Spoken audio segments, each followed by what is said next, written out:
Every time you open your feed, a new algorithm is passing a bar exam, generating hyper-realistic video, or supposedly threatening the human workforce.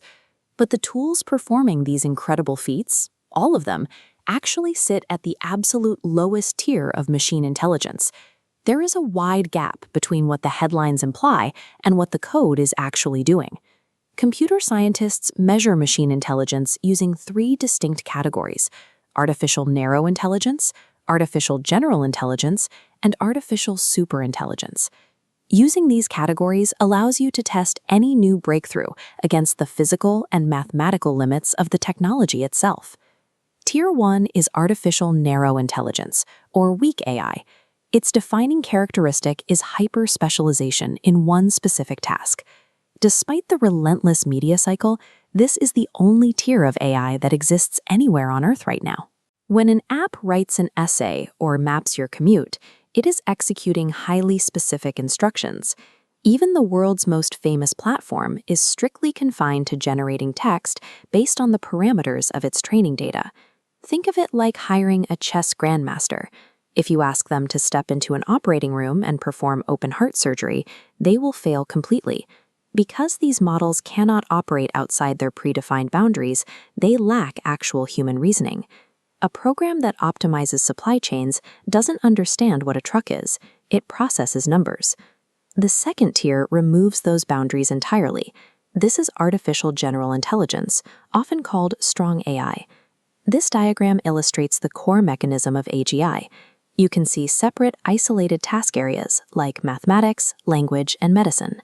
Instead of requiring a different model for each, a single central system actively bridges them, seamlessly transferring knowledge learned in one domain directly into another. A system at this level could diagnose a rare disease, write a novel, and teach advanced calculus simultaneously without needing new programming. But right now, this technology does not exist.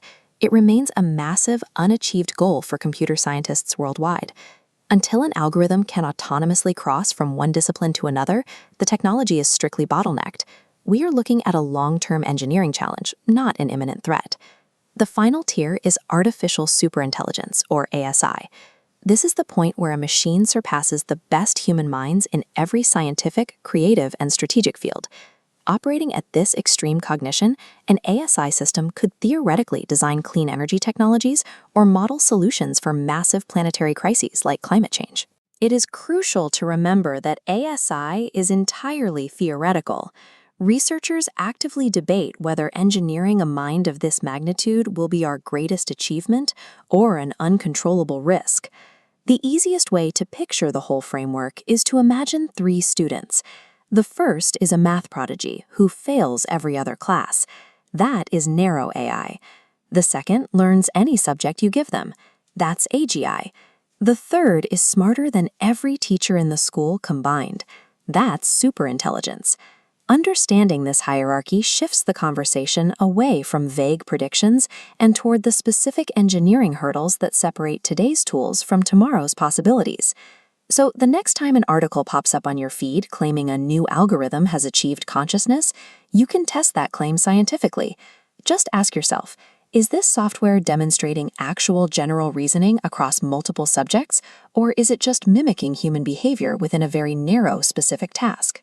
Every tool we interact with today is narrow AI. We are living firmly inside Tier 1.